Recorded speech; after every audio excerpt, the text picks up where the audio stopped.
just a second. So thank you for being here. This is supposed to be a very informal conversation presentation this evening. I'm going to encourage you to grab a tea, grab a glass of wine. I have also learned that I won't drink wine during webinars, so I can show up powerfully for you and not wobbly for you.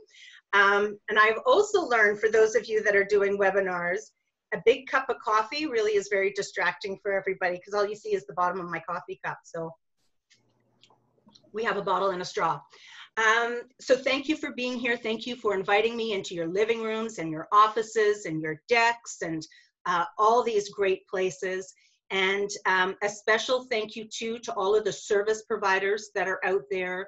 I have to say, you know, over the last, what are we, 8 weeks, 10 weeks, we've had some amazing, you know, first responders, frontline responders, and all of you as service providers out there, you are the front line for entrepreneurs. You've been taking the crisis calls, getting funding into the bank accounts, and so just so appreciative for all that you do and for sharing this message. And Shannon Peston, there she is, right in the middle of my screen. I don't know if everybody can see her there. A huge shout out for her.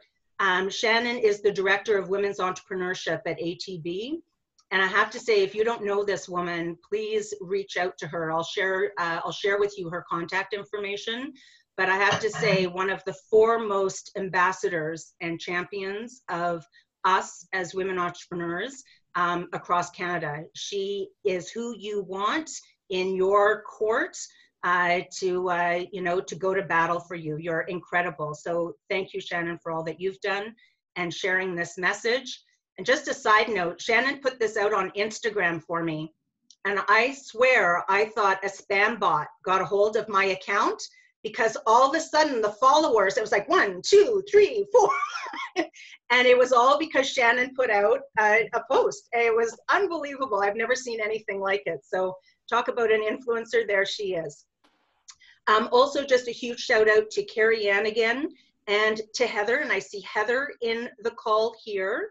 And there she is. She's on my screen. Can everybody, do you mind lifting your hand up, Heather, so everybody can see you? So again, if we have questions, we can certainly reach out to Heather. I'll be muting everybody here shortly, but these are the two ladies that if you want to send a question out in private, definitely that's who you want to speak to. And again, this is going to be recorded, but the chat is also recorded. And so if you have very specific questions and we don't get to them tonight, I'll be able to go through that chat, take a peek at your questions and get back to you. I want to let you know about that. And then the format. The format, I am going to do my best. You're going to see that I am very passionate about what we're going to speak about tonight. And I tend to go down lots of rabbit holes. This again is why Carrie Ann is here and Heather, to keep me grounded. But really, I want to make sure that at the end of every segment, so I've got 3 important pieces of information to share with you tonight. And I want to make sure that at the end of every module that we open it up. And that if you have questions, if you have insights, if you have concerns, if you're overwhelmed or confused about something, please let us know, because the intention tonight is not to overwhelm you. It's really about creating awareness and giving you a sense of what you think next steps could look like. So at the end of every section, we're going to open it up for conversation, some Q&A, because these are all very different aspects, and I think it's probably going to be best that we get those questions answered right then and there. So I think with that being said, we'll just get into the presentation. Yeah. Any questions so far before I turn this on mute? We all okay? All right. Okay, awesome. By the fridge. There we go. All right, so for those of you who have not yet had the pleasure of meeting, other than right now, face-to-face with you, my name is Tanya Woods Richardson, and I'm a single mom. I'm a serial entrepreneur. I was actually born in Ottawa, raised in Spain, university in Miami. I've lived almost everywhere across Canada except for the East Coast, and now I'm calling Saskatchewan home, Saskatoon specifically. And the work that I do is what I would consider being called a financial strategist, so working with entrepreneurs on building sound financial models, models that are profitable, models that make business money, and we're going to be speaking about profit. But I'm also considered a behavioral coach or neuroeconomics expert, which is really just a fancy way of saying that I'm fascinated by the brain and how our brain comes to make decisions, specifically as they pertain to money. So I've been in this space as an entrepreneur for the past 30 years. I started my first business when I was 18. I've had 8 businesses. I currently have 3 businesses. For the past 20 years, I have been working with entrepreneurs with many different hats, including working for nonprofits, banks, crown corporations, universities, lots of different organizations. And then as a result of some stories and life experiences, I got into the specific area of financial empowerment over the last 10 years. And then 5 years, again, because of aha moments and personal experience, I got into behavioral finance. So those are all the layers that have brought me to where I am right now, sitting in front of all of you lovely ladies and men. I know there's a couple token men on the call tonight. So why we're here tonight is because I believe we are obviously in a time of great change, but this is the time right now when I need you to hear this information, because right now is when you are going to be most inclined to do the work that needs to get done. This is our window of opportunity. So it's when our brain is most uncomfortable that we're actually willing to see what our situation looked like and be able to do the real work, not the hard work, but the real work to start changing it. So what I need you to know, and I'm going to get into this in a little bit, is that COVID did not cause our financial fragility. And I know some of you right now are feeling vulnerable and you're scared and you're worried and you might have tapped into your savings and you're wondering what's going to happen to your debt. But I want you to remember that COVID didn't cause this. It's simply exposing it for what it is. And this isn't out of blame or shame or judgment. I just want you to know whatever your story is right now, this is the gift in COVID. Because usually I see people when they're going through a divorce, a bankruptcy, or they have a health scare. And now we don't have that. And we're all in the same boat together. And COVID is just saying, wake up. It's time for you to take a look at it. So what I do know here is as we start to move through this, why I'm so excited to have you here tonight is we're already, have you noticed it? Our dialogue is already starting to change. We're starting to talk about going back to business. Maybe not back to business as usual, but everyone's talking about a new norm. What's the path to recovery look like? Everyone's starting to jump back into their business. And my hope is that we actually don't rebuild, because our businesses weren't sound and solid to start with. They were fragile.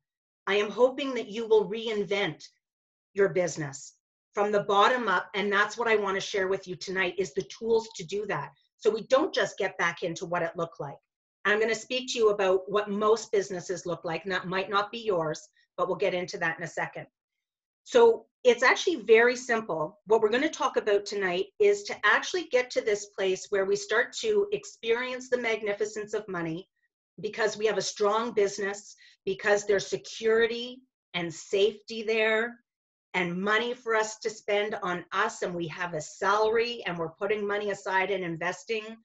All of this requires just 3 things. And it's taken me 10 years to figure this out, 10 years and 3 aha moments, but here they are. So the first thing we need to figure out is money management, which in my world of science, it's really just the mechanics of money. And it's actually the simplest piece. And I know a lot of people are like, oh, money's so not simple, right? Doing cash flow, so not simple. But I'm going to actually show you, and I can show you that it is simple. So money management, or the mechanics of money. The second piece we need to figure out is this, our money mindset, right? So this is what we call neuroscience, neuroeconomics, understanding the decisions that we're making when it comes to money. And then the third piece that we're going to talk about tonight is money motive. What is the real reason that we're looking to generate money, because that is actually what starts to bring us into that space. So those are the three things that we're going to start with. And when those are talk about, and when those three realms converge, that's actually when we start to master money. That's when we start to experience the magnificence of money. And the irony in me presenting to you on this is that I came to this realization in the most unlikely of ways. And I think you all know this because you registered for this course and it was there in the second line. I went bankrupt. So it was 2009. It was after 2008, right? Well, of course, does 2009 come after 2000? Hope so. See, money expert, I got it, I'm on it. So, 2008 economic upheaval, but like many people are experiencing now, that the economic upheaval did not cause my vulnerability. I had been in business for 8 years. There was a lot of things I was doing wrong. I'd actually built a business that had a flawed revenue model right from the get-go, and nobody caught it. I didn't catch it. The lenders didn't catch it. The bankers didn't catch it. The accountants didn't catch it. The bookkeepers didn't catch it. We were also excited by the growth and the members, and Carrie Dunlop was there with me. We were doing town hall meetings at Prairie Land Park where I forget how many hundreds of people in the audience. And the irony of this is that I was dying a slow death behind the curtain. I hadn't paid myself in 6 years. I had sold my house, put the equity in the business. It's just a schmozzle. It was a schmozzle. But in 2009, not only did I go bankrupt, but it was because of after 8 years of running a business that didn't have a revenue model. I had been challenged with money from the get-go, right? $21,000 of debt at 18. The cycle just perpetuated. Then this business happens. Because here's a bone for you, teaser. How you manage your money in business is a reflection of how you manage your money at home. It just escalates, and you've got more at risk in business, and you've got employees at risk, right? So it's really important that we get that. But in that moment, what happened was that it was 10 years of things not running smoothly. My partner had a Ducati dealership that wasn't running smoothly. He was carrying a lot of debt. He was diagnosed with stage 4 non-Hodgkin's lymphoma, 2% chance of living, 2 weeks. So we had just gotten through that. Had our baby girl Sophie in 2008. And so quite honestly, by the time 2009 hit, we were done. We were just exhausted. We were finished. We had no energy left in the tank. And so we declared bankruptcy. And so I'm sharing that with you because I do believe there's always a way through. There's always a way through, but you need the energy to get through and you need the capital to get through. But on the other side of it, I have to tell you, bankruptcy wasn't all that bad. And there was actually a gift in bankruptcy, which brings me to the first big aha moment. This is when I really started to learn about money management. So in society, we talk a lot about the 3 pillars of financial literacy: save, spend, invest, right? This is what everyone's always talking about. But I am just quickly here going to share my screen with you because I want you to get this, is that there's actually not, and this is not the slide, sorry, I was browsing beforehand. These are the 5 pillars to financial management, and both in life and in business. So saving is for short-term security. It is not safe to spend. It is not safe to go on holidays. It is not safe to buy. It is saved for emergencies only. Investing is long-term security. Investing is that when the tap dries up, when we can't turn it and there's no money left because we can't go out and earn it, we need to make sure that we have enough set aside so that we can take care of ourselves financially. Right? And a lot of people think of investing as just money making money, and it is that, but the intention of it first and foremost is to make sure that long-term you're secure. Sharing is actually about social impact, environmental impact, economic impact. And I need you to know, in my world, I consider taxes a form of sharing. Spending, we have a number of categories, right? We have our needs, our wants, our splurges, and then we also have debt. And then lastly, we have the earn category. And very few people ever talk about earning. Very few people. So here's what I want you to know. I'm going to go through high level what's been happening in this country. because there has actually been a silent epidemic brewing. So I looked this up. Does everybody know the difference between an epidemic and a pandemic? Epidemic is localized, pandemic is global. But here in Canada, what's been happening is that, here, get this. So right now, when it comes to investing, we have a $13.7 trillion deficit for 2035. Canadians have not been investing what they need. They don't have the retirement funds set up, 13.7 trillion. When it comes to savings, we save less than 3% of our income. Yeah, if anyone needs a sip of wine, go right ahead. I need some. Might drive you to drink here. So we save less than 3%. In 1980, we saved 20% of our income. Now we save less than 3%.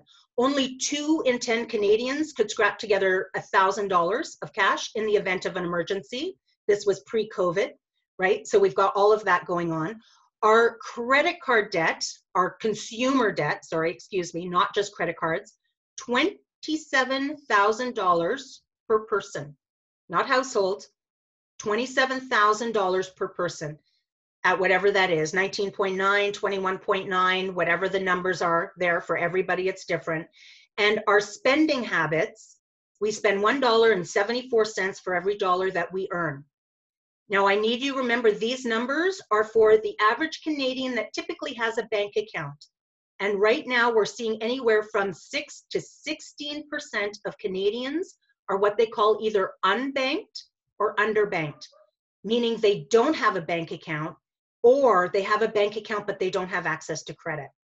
So we were in rough shape before COVID hit. This is why 2 weeks into COVID, we saw what we saw, right? Nobody had the savings. We didn't have the cash reserves on hand.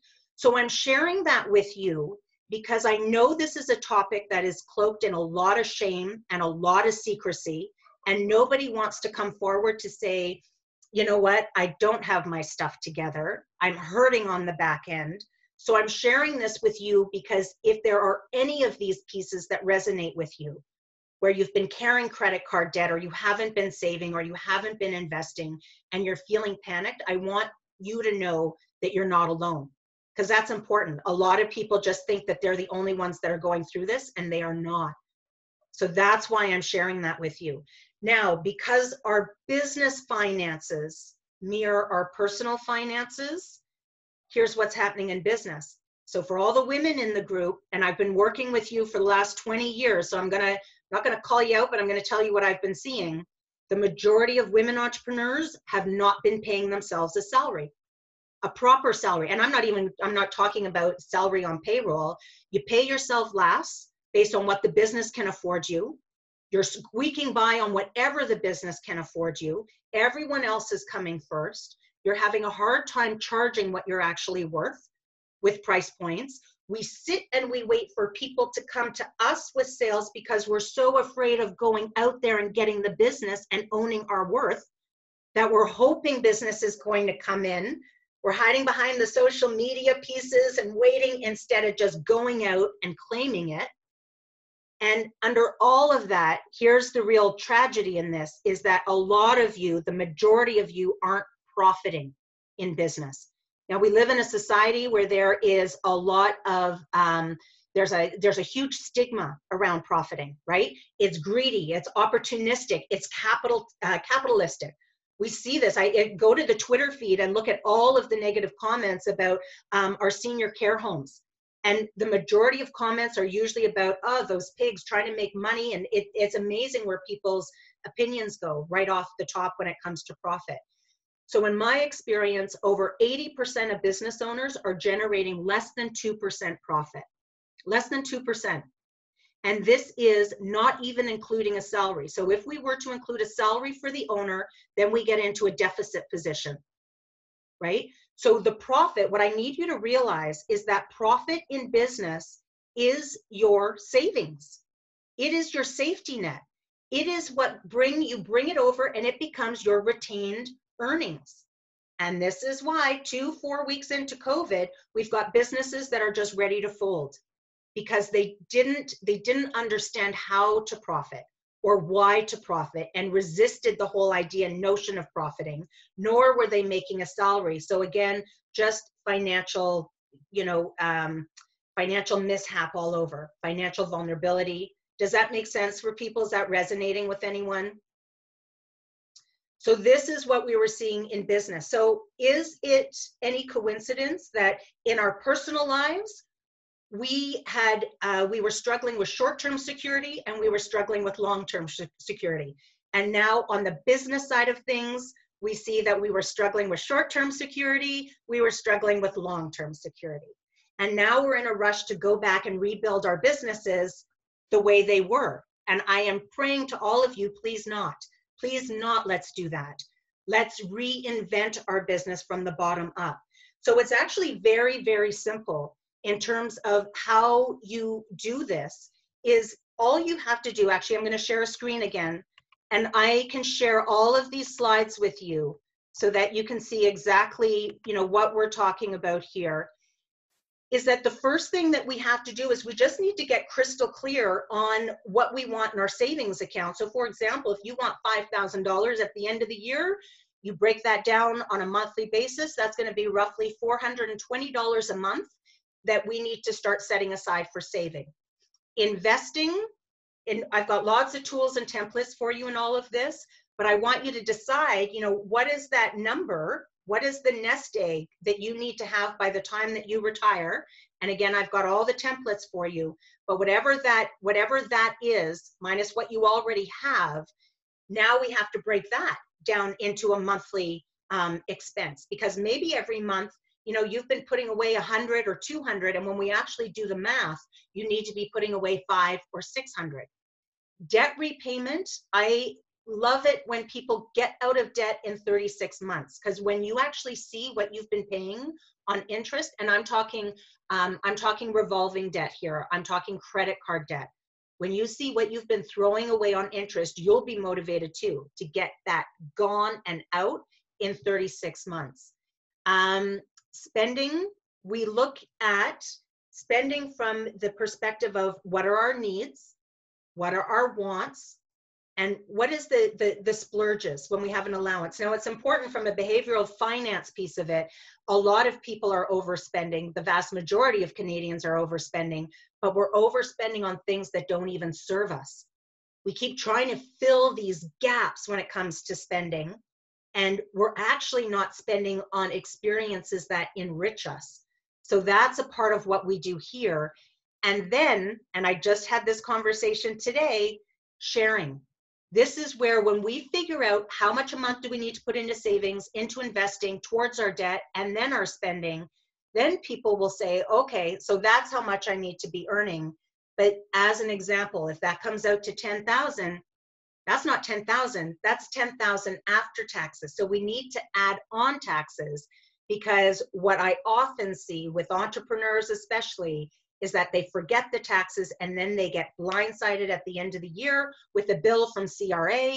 There's a lot of shame and secrecy and guilt and panic and stress because we just haven't calculated that number. And now I am going to talk to you about earning, because it is when you do all of that math that you end up with a very different number than what you've probably been earning right now. It's what I call the magic number, because this is the big epiphany, is that we live in a society where we do what we can with what we make. And I want you to understand what you need to make, right? Because you need to get all of these things done. So once you figure out what needs to get done, then you understand what you actually need to make. That number, guess where that number goes? That number goes over to your business budget, because that's what your business should be paying you every month so that you're taken care of at home. Does all that make sense? So I call that the magic number. We're in a society where we do what we can, and what we actually need to do is to do the math and figure out how much is that number for real. So in my life experience, it used to be 4,000. When I did the math, it turned out to be 35,000. And that's a number that scares a lot of people. And we're going to jump into that. But I am mindful enough right now to know that I'm going to pause. I'm going to pause and let's just have a discussion about that. So Carrie Ann and Heather, what are we seeing in the chat? What are the questions? What's coming up, or is it crickets? I have a question for you. Okay. You can hear me okay? Sure can. Okay, so what if you're saving the recommended percentage of your salary and you're investing, but the costs keep going up, and with with inflation and everything, it just feels like it's impossible to dig yourself out of debt. Do you have any strategies for something like that? Well, I'm hearing a lot in there, right? And we will get into this. Carrie Ann knows this program inside and out, so she's probably chomping at the bit on this. But what I heard in that is that, and this is what a lot of people struggle with, is we think there's a cap on how much we can earn, right? As women especially, because we do have some, and I want to be mindful of my words, I don't want to say issues and I don't want to say challenges, but we have opportunities to grow past our limited self-worth. A lot of us believe we have a cap. And so this is the work we need to do, because the other thing I heard in there is that we're saving the recommended percentage. This is why I'm not a big fan of ratios, because ratios, if you go by ratios, ratios have nothing to do with what you need to be financially secure, right? It's just going by what people are, 20% over here, 30% over there. And you could do that, but that's not getting you out of debt in time. You're still extremely financially fragile. So I want you to figure out, how much do you need to have set aside for savings, and what does that mean every month? One of the big things, especially as business owners, we need to be able to defend every single decision that we're making and action that we're taking. So when people ask us, well, why are you saving? Why are you saving 17.3%? You have an answer for them instead of someone told me to, right? That was one of my big lessons when I was living in Calgary with the business, because there's a whole, that's going to be a rabbit hole, so I'm not going to go in it. But I remember someone specifically saying, why are you giving 30% of your business away for that, whatever it was, $250,000? And I remember saying, well, because my accountant told me to do that.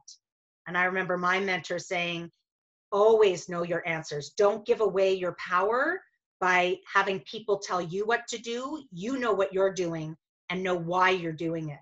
So I think, Carrie Ann, hopefully that answers the question. There's no threshold there's no ceiling on how much we can earn, especially as entrepreneurs.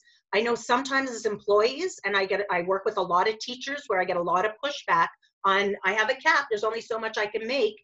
I kind of push back and I say, it's your choice to be doing that, right? There's other ways you could make it. But as an entrepreneur, you could have a $50,000 business, you could have a $100,000 business, you could have a $1 million business, you could have a $10 million business. The choice is yours. It's your choice. You don't have to put the ceiling on it. You get to decide what you want to build. And that's the other piece. When we start to calculate the numbers, if we take a look at your nest egg, and your nest egg, I'm thinking of the example I did today. I think that our nest egg, when we took a look at the numbers, we needed $1.7 million. And their deficit was only 750, in around that. How many of you here have actually thought about the investment opportunity that you are building your business into? Most women don't think of their business as an investment. They think of it as a job, right? They think of it as, oh, this is a labor of love. I just love it so much. I'm going to do it for the rest of my life, or it's a lifestyle. That net profit, remember, if we go back to net profit is all of your earnings minus your expenses equals net profit at the end.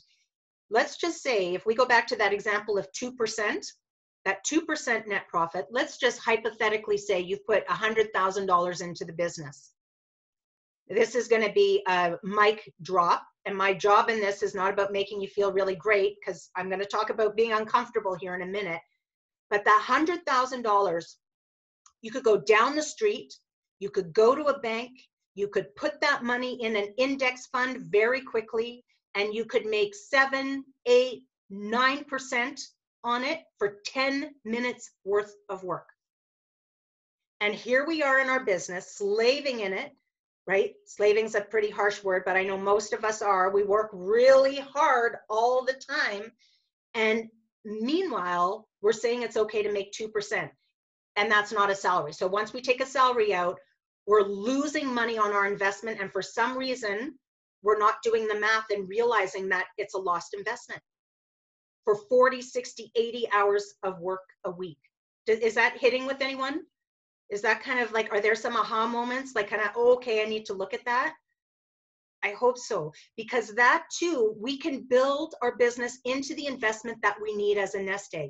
We just need to look at it differently.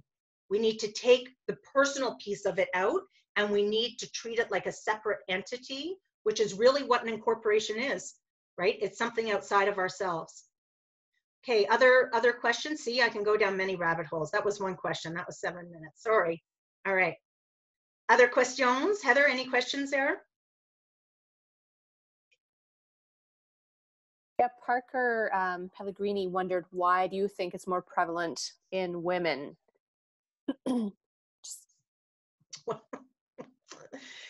Well, we will get into that, but I can tell you the quick answer on this before we jump into mindset. It is, and Carrie Dunlop is here. Carrie's probably got an answer on this too. It's generation after generation after generation of martyrdom, where we have inherited a legacy of taking care of others first, nurturing others first. That's where the majority of us get our identity from. We might not think it sitting here right now, but you're going to see when we move into mindset, there's something called inherited programming that we don't even know is there. But I know women here, specifically self-worth issues, very high bar, perfectionistic tendencies, high expectations of ourselves and of others. When people don't meet those expectations, right, we're hard on them, we're hard on ourselves, we're very generous. We're very generous with our time and our effort and our love, but it comes with an expectation that that will be repaid at some point, and it's silent and we don't communicate it. And then when we don't get it back, we get angry and we're like, you bugger, and then we shut down the, like, this is what most women are going through. And this is, we'll get into this in a bit, but this is one of these money types that just keeps coming up.